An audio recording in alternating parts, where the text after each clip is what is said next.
I would say something that we saw during COVID, right?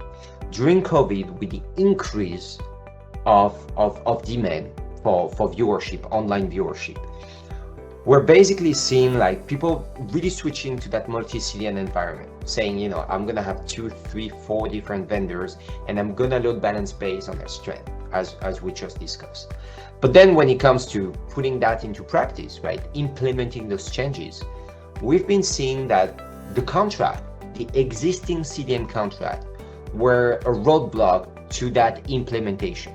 So what does that mean? That means like, if you want to have multiple CDN vendor and you want to be able to switch quickly, you need to have the caches warm, right? You need to have every CDN vendor, like the 3 or 4 vendors or whatever the number you have, but the 3 or 4 vendors you're going to use need to have at any time a little bit of traffic so that they can keep their caches warm, so that if you load balance and a vendor goes from 5% to 50% of your traffic within a few minutes, the caches are already warm, there's no like massive amount of requests back to your origin, and you can do a really smooth and quick transition to that backup vendor.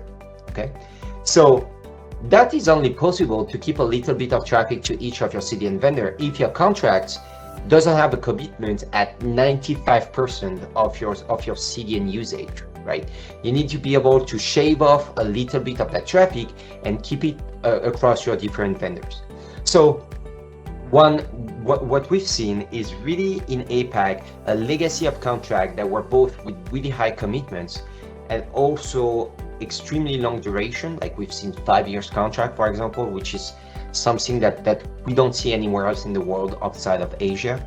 Now the norm is really like 12 months contract with a really low amount of commitment. Typically we're seeing 20 to 30% of the customer overall traffic being committed, and 70% to 80% of that traffic being load balanced in real time between multiple vendors based on the type of content, based on the viewership, and based on the region the customers are coming from.